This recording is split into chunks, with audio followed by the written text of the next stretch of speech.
Hello दोस्तों, स्वागत है आपका आपके अपने YouTube channel day to learn में। दोस्तों, आज की वीडियो में हम क्या डिस्कस करने वाले हैं? तो आज की वीडियो में हम डिस्कस करने वाले हैं जो शेड्यूल्स हमने डिस्कस किए हुए हैं प्रीवियस लेक्चर्स में, जो इंडियन कॉन्स्टिट्यूशन के भारतीय संविधान की जो अनुसूचियाँ हमने डिस्कस की हैं, उनकी जो ट्रिक्स हैं वो क्या क्या हो सकती है।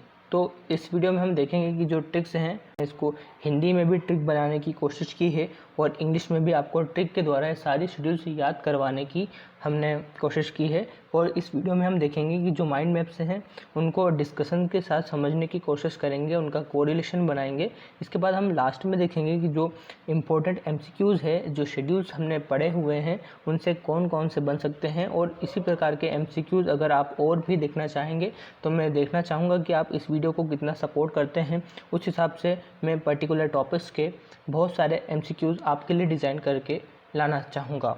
चलिए दोस्तों, आगे बढ़ते हैं और देखते हैं कि जो भारतीय संविधान की जो अनुसूचियां हैं उनको याद करने का आसान तरीका हिंदी में क्या हो सकता है। तो दोस्तों चलिए, इस जो ट्रिक मैंने आपको बनाई है इसको हम एक बार रीड कर लेते हैं। तो ये ट्रिक क्या है? तो सोनाक्षी ने बैगन भरता बनाया और शपथ दिलाकर राज अनु को समझाया कि अबे मित्र, शक्ति का पृथक्करण और भारती की भूमि पर अधिग्रहण मत करो, वरना वो दल बदल करेंगी और फिर पंचायत करेंगी, नगर की व्यवस्था बिगाड़ेंगी। तो सोनाक्षी से क्या मेरा तात्पर्य है? तो सोनाक्षी से मेरा तात्पर्य है संघ का नाम और उसका राज्य क्षेत्र। बैगन भरते से मेरा क्या तात्पर्य है? तो बैगन भरते से मेरा तात्पर्य है विभिन्न अधिकारियों और मंत्रियों के वेतन और भत्तों से। तो विभिन्न अधिकारियों के वेतन और भत्तों से मेरा तात्पर्य है बैगन भरते से। ठीक है, इसके बाद हमने डिस्कस किया है अनुसूची जो थर्ड है। ठीक है, फर्स्ट अनुसूची, सेकेंड अनुसूची, थर्ड अनुसूची। थर्ड अनुसूची हमको शपथ के बारे में बताती है। तो किस किस की शपथ के बारे में बताती है? तो ये सभी के शपथ के बारे में बताती है, केवल 4 लोगों को छोड़कर। कौन कौन है वो? तो राष्ट्रपति हो गया, राज्यपाल हो गया, उपराज्यपाल हो गया और प्रधानमंत्री हो गया। ठीक है, चलिए दोस्तों, इसके बाद जो राज है, ठीक है, अनुसूची 4 के अंदर आएगा। राज मतलब राज्यसभा में सीटों का आवंटन। ठीक है, मैंने आपको पढ़ाया था कि जो राज्यसभा है उसमें सीटों का आवंटन किस प्रकार होता है। पहले 10 लाख पर किस प्रकार होगा, उसके बाद 50 लाख की जनसंख्या के आधार पर कितनी सीटों का आवंटन होगा। ये हम पूरा कुछ जो प्रीवियस हमारे जो लेक्चर्स है उसमें हम डिस्कस कर चुके हैं। इसके बाद अनु से मेरा क्या तात्पर्य? अनु मतलब अनुसूची 5 और अनुसूचित जनजाति क्षेत्रों और जनजातीय क्षेत्रों के बारे में हम इसमें जो उपबंध किए जाते हैं उसके बारे में पढ़ते हैं। इसके बाद हमने देखा अबे मित्र मतलब हम मुख्यतः उन 4 राज्यों की बात करते हैं। कौन 4 राज्य? अमे मित्र। मतलब असम, मे मतलब मेघालय, मी मतलब मिजोरम और त्र मतलब त्रिपुरा। तो हम बेसिकली इन 4 राज्यों के जो जनजातीय क्षेत्र है उनके बारे में डिस्कस करते हैं। इसके बाद हम देखते हैं कि जो शक्ति का पृथक्करण है। ठीक है, अबे मित्र हम 6 शेड्यूल्स डिस्कस कर चुके हैं। शक्ति का पृथक्करण बोले तो हमने इसको देखा था अनुसूची 7। अनुसूची 7 में देखा था और कैसे समझा था। अनुसूची 7 मतलब 7 बेसिकली शक्तियों का विभाजन कर दिया जाएगा तो सब साथ में काम करेंगे। तो इन्होंने क्या किया? इन्होंने 3 लिस्ट बनाई। कौन कौन सी लिस्ट बनाई? तो इन्होंने बनाया यूनियन लिस्ट, स्टेट लिस्ट और कॉन्करेंट लिस्ट, मतलब केंद्र सूची, राज्य सूची और समवर्ती सूची। तो इनने सभी विषयों को आपस में बांट लिया और फिर ठीक प्रकार से कार्य करने लगे। चलिए दोस्तों, देखते हैं कि जो शक्ति का पृथक्करण है अनुसूची 7 के बाद कौन सी अनुसूची आएगी। तो 7 के बाद आती है 8वीं अनुसूची। 8वीं अनुसूची हमको क्या बताती है? तो 8वीं अनुसूची हमको बताती है भारतीय मतलब भाषाओं के बारे में। तो जो आधिकारिक भाषा है अनुसूची 8 हमको बताती है कि जो भारत की जो आधिकारिक भाषा हैं वो कौन कौन सी है। तो अभी वर्तमान में कितनी राजभाषा हैं? तो 22 राजभाषाएं भारत की है। इसके बाद हम देखते हैं कि जो भूमि पर अधिग्रहण है, ठीक है, राजभाषा हो गया। अनुसूची 8 राजभाषा हमने पढ़ ली। इसके बाद हम देखेंगे अनुसूची 9। तो अनुसूची 9 मूल संविधान का भाग नहीं था। ठीक है, ये भूमि पर जो अधिग्रहण था उसके संबंध में अनुसूची 9 को लाना पड़ा। कब लाना पड़ा? तो फर्स्ट अमेंडमेंट के द्वारा हम इसको लेकर आए। कब लाए? 1951 में। जो 9वीं अनुसूची है, जो 9th शेड्यूल है, इसके बारे में भी मैंने डिटेल में डिस्कस किया हुआ है एक डेडिकेटेड वीडियो के द्वारा। और हमने इसमें विभिन्न जो केसेस हुए थे, है ना, वो भी हमने डिस्कस किए, जिसमें चंपकम दोराय राजन वर्सेस मद्रास राज्य का हमने केस देखा था। शंकरी प्रसाद बनाम भारत संघ का जो केस था वो हमने देखा था। गोलकनाथ बनाम पंजाब राज्य का जो केस था वो हमने देखा था। इसके बाद हमने बैंकों का राष्ट्रीयकरण होते हुए देखा, फिर प्रिवी पर्स का मामला देखा, और इसके बाद हमने सबसे महत्वपूर्ण केस भी डिस्कस किया था। कौन सा था वो था केशवानंद भारती बनाम केरल राज्य का केस। ठीक है दोस्तों, और इसके विपरीत में जो विधायिका का जो न्यायपालिका को जवाब मिला था, जिसमें उसने धड़ाधड़ संविधान संशोधन किए थे। कौन कौन से? 24वां संविधान संशोधन लेकर आई थी इंदिरा जी। इसके बाद हमने देखा था 25वां संविधान संशोधन, 26वां संविधान संशोधन और 29वां संविधान संशोधन। ये सारे संविधान संशोधन बैक टू बैक जो न्यायपालिका है उसके जवाब देने के लिए जो विधायिका है वो लेकर आई थी। चलिए दोस्तों, इसके बाद हम देखेंगे दल बदल। ठीक है, भूमि अधिग्रहण कौन से अनुसूची द्वारा का विषय था? तो भूमि अधिग्रहण जो है वो 9वीं अनुसूची में हमको बताया गया है। इसके बाद हम देखते हैं जो दल बदल कानून है वो कौन से अनुसूची द्वारा लाए गए? तो लाए गए 10th शेड्यूल के द्वारा लाए गए। ठीक है, 1985 में इसको लेकर आया गया। 52nd जो अमेंडमेंट हुआ था राजीव गांधी की सरकार द्वारा, उसके द्वारा। ठीक है, चलिए दोस्तों, इसके बाद हम देखते हैं पंचायत करेंगी। ठीक है, वो दल बदल कर लेंगी, उसके बाद क्या करेंगी? पंचायतें करेंगी। पंचायत करेंगी बोले तो 11th शेड्यूल द्वारा इसको शामिल किया गया भारतीय संविधान में। और फिर नगर की व्यवस्था बिगाड़ेंगी, मतलब अभी हमने पंचायतों की बात कर ली, अब हम बात करेंगे म्यूनसिपैलिटीज़ की, यानी कि नगर की राज व्यवस्था की बात करेंगे। तो 11वीं अनुसूची हमको पंचायती राज व्यवस्था के बारे में बताया गया है, और जो 12वीं अनुसूची है उसमें हमको नगरीय राज व्यवस्था के बारे में बताया गया।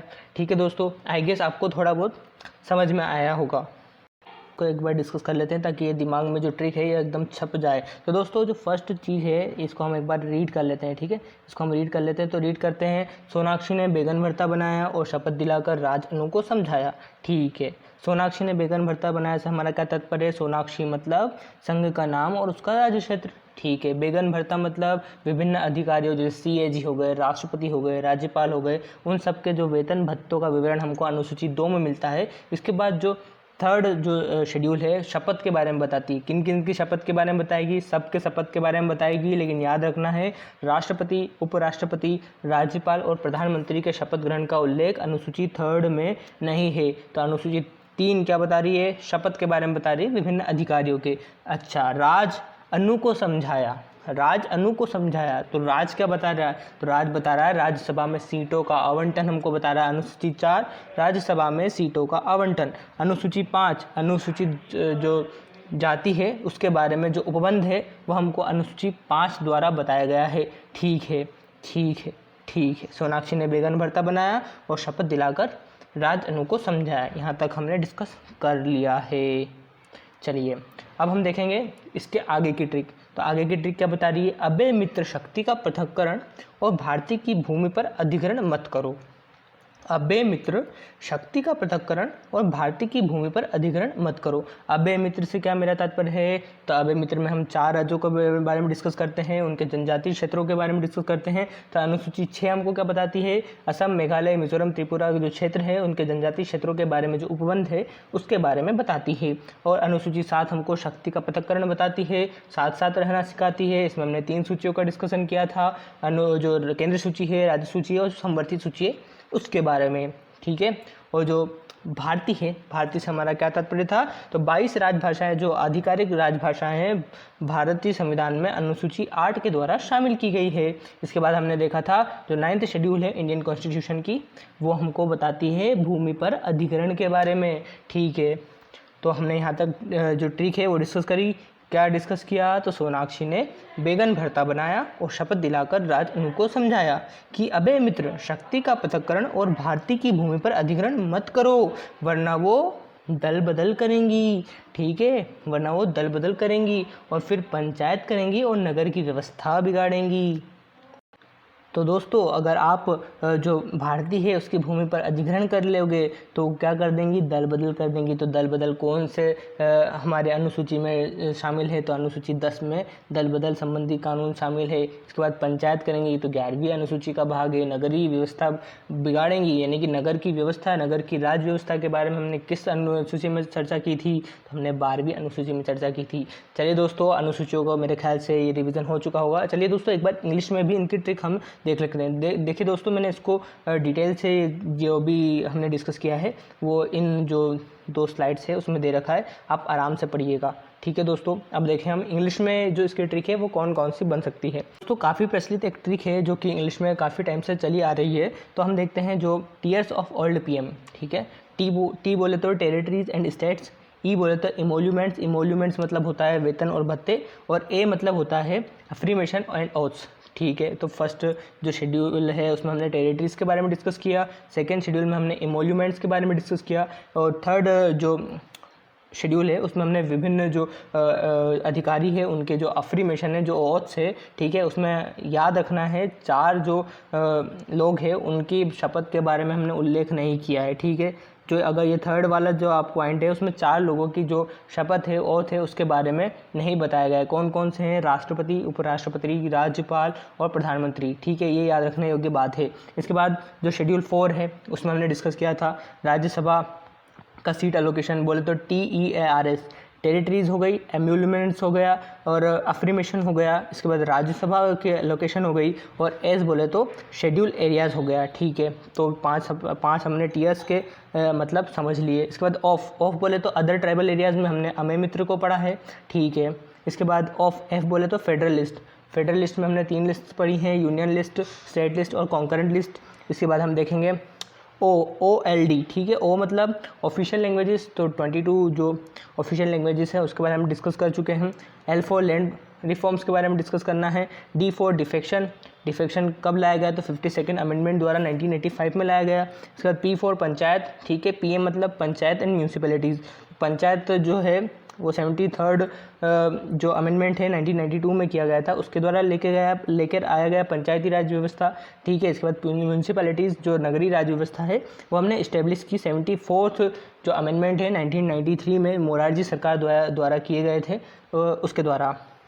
तो दोस्तों इंग्लिश में ये ट्रिक हो जाएगी कि टीयर्स ऑफ ओल्ड पीएम जो है इसके द्वारा हम इसको इजीली रिमेंबर कर सकते हैं सारी शेड्यूल्स को। ठीक है, आगे बढ़ते हैं और जो ये एमसीक्यूज़ है हम वो डिस्कस कर लेते हैं, ताकि ये जो शेड्यूल्स हमने डिस्कस की है वो हमसे इसके एमसीक्यूज़ बन रहे हैं कि नहीं बन रहे हैं, हमने इतने डिटेल में पढ़ा है नहीं पढ़ा है। और दोस्तों अगर आपने ये जो शेड्यूल्स हैं इनके डिटेल्ड वीडियोस अभी तक नहीं देखे हैं तो मेरे चैनल पर जाइएगा, प्लेलिस्ट में जाइएगा, शेड्यूल्स की सारी प्लेलिस्ट वहाँ पर डली हुई है। मेरे ख्याल से मैंने काफ़ी डिटेल से शेड्यूल्स के बारे में डिस्कस किया है, तो आप वहाँ जाकर देख लीजिएगा। चलिए दोस्तों देखते हैं इंपॉर्टेंट एमसीक्यूज़ एंड PYQs यानी कि प्रीवियस ईयर क्वेश्चन जो बने थे शेड्यूल्स से वो हम डिस्कस करेंगे। दोस्तों जो फर्स्ट क्वेश्चन है वो हमसे क्या पूछ रहा है, तो फर्स्ट क्वेश्चन हमसे पूछ रहा है what is the number of schedules in constitution of India. तो बताइए वर्तमान में भारतीय संविधान में कितनी शेड्यूल्स हैं।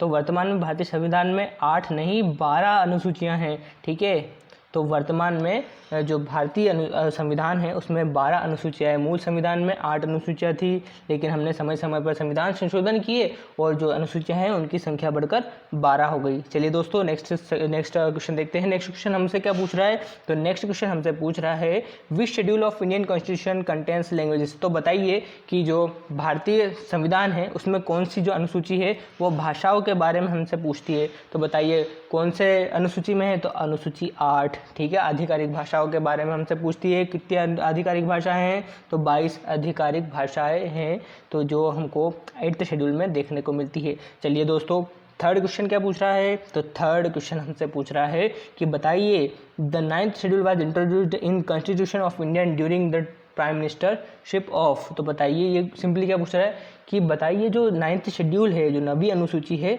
कौन से प्रधानमंत्री के समय भारतीय संविधान में जोड़ी गई। तो भैया सिंपल सी बात है, 1951 में फर्स्ट अमेंडमेंट द्वारा इसको हमने भारतीय संविधान में जोड़ा। 1951 मतलब जवाहरलाल नेहरू जो हमारे फर्स्ट प्राइम मिनिस्टर थे, उनके समय में जो 9th शेड्यूल है वो इंडियन कॉन्स्टिट्यूशन में जोड़ी गई थी। चलिए दोस्तों, फोर्थ जो क्वेश्चन है वो काफ़ी इंपॉर्टेंट क्वेश्चन है। ये 2018 की जो प्रीलिम्स एग्ज़ाम हुई थी उसमें पूछा गया था। अगर आपने मेरा जो प्रीवियस वीडियो है 9th शेड्यूल वाला, अगर उसको ठीक से देखा है तो ये क्वेश्चन आप आराम से बना सकते हैं। अच्छा, क्या क्वेश्चन है? तो क्वेश्चन है कि द पार्लियामेंट ऑफ इंडिया, हमको बताना है इसमें कि जो स्टेटमेंट्स हैं उनमें से कौन सा स्टेटमेंट सही है। तो बेसिकली ये क्वेश्चन है। तो अब हम चलिए दोस्तों जो ये स्टेटमेंट है वो समझ लेते हैं। तो फर्स्ट स्टेटमेंट हमको क्या बोल रहा है? तो फर्स्ट स्टेटमेंट हमको बता रहा है कि जो the parliament of India can place a particular law in the 9th schedule of the constitution of India. तो ये बोल रहा है कि क्या संसद है, जो हमारी जो भारत की संसद है, वो 9वीं अनुसूची में किसी भी कानून को रख सकती है। ठीक है। और सेकंड स्टेटमेंट है वो क्या बोल रहा है? तो सेकंड स्टेटमेंट हमको बोल रहा है कि the validity of a law placed in the 9th schedule can not be examined by any court and no judgement can be made on it. तो सेकंड जो स्टेटमेंट है वो हमको बता रहा है कि जो कानून बनाया जाता है 9th शेड्यूल में, उसको किसी भी प्रकार से न्यायिक समीक्षा हेतु नहीं भेजा जा सकता और उस पर किसी भी प्रकार का जजमेंट नहीं दिया जा सकता। तो आपको बताना है कि जो दोनों जो स्टेटमेंट है उनमें से सही कौन सा है। सही आंसर है ऑप्शन ए, फर्स्ट ओनली, यानी कि पार्लियामेंट किसी भी कानून को 9th शेड्यूल में डाल सकती है। लेकिन क्या हुआ कि जो केशवानंद केस है उसके बाद से यह डिसाइड कर लिया गया कि जो 9th शेड्यूल में ऐसा कोई सा भी कानून डाल सकती है गवर्नमेंट, लेकिन वो जो कानून है ना, किसी भी प्रकार से मूल संविधान को हर्ट नहीं करना चाहिए। मूल जो बेसिक स्ट्रक्चर है संविधान के उसको हर्ट नहीं करना चाहिए। तो बेसिकली जो ये है इसका आंसर हो जाएगा ओनली 1, यानी कि जो फर्स्ट स्टेटमेंट है वो सही है और जो सेकंड स्टेटमेंट है वो गलत है। तो और इससे जो लिस्ट है 9th शेड्यूल है, इसमें टोटल 284 ऐसे सब्जेक्ट्स हैं जिन्हें शामिल किया गया है। और मैं बता दूं कि इसमें जो जुडिशल रिव्यू है वो किया जा सकता है। ठीक है, जो कोहेलो का केस हुआ था, ठीक है, उनके बाद ये बिल्कुल क्लियर कर दिया गया कि जो 9th शेड्यूल है उसको भी जुडिशल रिव्यू किया जा सकता है। चलिए दोस्तों, इसके बाद हम देखते हैं क्वेश्चन 5। ठीक है, क्वेश्चन 5 हमसे क्या पूछ रहा है? तो क्वेश्चन 5 हमसे पूछ रहा है विच one of the following schedules of the constitution of India contains provisions regarding anti defection. भैया डिफेक्शन हमने कहाँ पढ़ा था? बताइए, डिफेक्शन हमने कहाँ पढ़ा था? डिफेक्शन हमने पढ़ा था 10th शेड्यूल में। ठीक है, 10वीं अनुसूची में हमने दल बदल विरोधी कानून के बारे में डिस्कस किया था। तो ये भी 2014 में पूछा गया क्वेश्चन है, तो इसीलिए हमने शेड्यूल से डिस्कस की है। काफ़ी इंपॉर्टेंट क्वेश्चन बन सकते हैं इससे। इसके बाद हम देखते हैं कि the 9th schedule of the constitution was added by which amendment. तो इसका आंसर तो आपको याद होना चाहिए, मैंने फर्स्ट क्वेश्चन में ही इसका आंसर दे दिया था। तो फर्स्ट अमेंडमेंट द्वारा ही जो 6th क्वेश्चन है उसका आंसर हमको मिल जाता है। तो जो 9th शेड्यूल है वो फर्स्ट अमेंडमेंट 1951 द्वारा जोड़ा गया। और उस टाइम पे प्राइम मिनिस्टर कौन थे? तो उस टाइम पे प्राइम मिनिस्टर थे हमारे जवाहरलाल नेहरू। चलिए दोस्तों, 7th क्वेश्चन हम डिस्कस करते हैं। तो बताइए, पंचायतों को संवैधानिक दर्जा कौन से आर्टिकल द्वारा दिया जाता है? तो सिंपल सा क्वेश्चन है, बताइए, ये आर्टिकल्स लिखे हुए। तो आर्टिकल 243 द्वारा पंचायतों को संवैधानिक अधिकार दिया जाता है। तो इसके बाद 8th क्वेश्चन क्या पूछ रहा है? तो 8th क्वेश्चन हमसे पूछ रहा है कि बताइए 4th schedule of Indian constitution किसके बारे में हमको बताती है? तो भैया सिंपल सा क्वेश्चन है, अगर आपको इसका आंसर नहीं पता है तो आप क्वेश्चन के ऑप्शंस देख कर एलिमिनेट कर सकते हैं। तो हमने पॉलिटिकल डिफेक्शन पढ़ा है, तो पढ़ा है 10th शेड्यूल में पढ़ा है हमने। पंचायती राज व्यवस्था हमने पढ़ी है तो 11th शेड्यूल में पढ़ी है। लैंग्वेजेस हमने पढ़ी है तो 8th शेड्यूल में पढ़ी है। तो आंसर क्या आ गया? आंसर आ गया ए। ठीक है, allocation of seats for the council of states, यानी कि राज्यसभा के लिए जो सीटें हैं उनका आवंटन हम करते हैं जो अनुसूची 4 है उसके तहत। चलिए आगे बढ़ते हैं और देखते हैं 9th question. Power, authority and responsibility of municipalities are listed in which one of the following schedules of the constitution. भैया पावर, अथॉरिटी, रिस्पॉन्सिबिलिटीज़ ने पूछा है और लास्ट में पूछ लिया म्यूनसिपैलिटीज़। तो भाई आँख बंद करके लगा लीजिए, म्यूनसिपैलिटीज़ मतलब 12th शेड्यूल। ठीक है, म्यूनसिपैलिटीज़ नगरीय राज्य व्यवस्था हमने 12वीं अनुसूची में पढ़ी थी। चलिए आगे बढ़ते हैं और देखते हैं 10th क्वेश्चन हमसे क्या पूछ रहा है। तो भैया 10th क्वेश्चन पूछ रहा है कि भैया आप बताइए कौन सा करेक्टली मैच्ड नहीं है। ठीक है, तो ये बोल रहा है, चलिए देख लेते हैं। 12th शेड्यूल में म्यूनसिपैलिटीज़ का डिस्कस करते हैं अपन, बिल्कुल सही। 7th शेड्यूल में हम union state and concurrent list के बारे में डिस्कस करते हैं। हाँ, 7वीं अनुसूची में हमने शक्ति का पृथक्करण करा था, साथ साथ यूनियन स्टेट कॉन्करेंट लिस्ट, बिल्कुल सही बात है। इसके बाद 3rd जो अनुसूची है उसमें हमने शपथ दिलाई थी TEA मतलब क्या, अफर्मेशन एंड ओथ्स, ठीक है। थर्ड शेड्यूल भी सही है भाई। फोर्थ शेड्यूल में तो हमने अभी अभी पढ़ा था कि हमने जो सीटों का आवंटन है वो पढ़ा था, लेकिन यहाँ तो सीटों का आवंटन कहीं से कहीं तक नहीं है, काउंसिल ऑफ स्टेट भी नहीं है। तो इसका सही आंसर क्या हो जाएगा, answer B is the right answer. चलिए दोस्तों आगे बढ़ते हैं और देखते हैं 11th क्वेश्चन। दोस्तों 11th क्वेश्चन क्या पूछ रहा है, तो 11th क्वेश्चन हमसे पूछ रहा है in the 8th schedule which languages were added by 92nd constitutional amendment 2003। तो मैंने इसको आपको ट्रिक के जरिए समझाया था, BMDS, ठीक है। BMDS के जरिए मैंने आपको समझाया था। मैंने आपको बोला भी था कि हम इसको ऐसे याद करेंगे कि MBBS होता है, ठीक है, लेकिन हम BMDS याद करेंगे, ठीक है। इस प्रकार मैंने आपको एक ट्रिक के जरिए इसको समझाने की कोशिश की। तो B4 Bodo, M4 Maithili, D4 डोंगरी, S4 संथाली। तो दोस्तों अगर आपने मेरे अनुसूचियों के लेक्चर देखे होंगे तो इन 11 क्वेश्चंस में आपके 11 के 11 सही होंगे।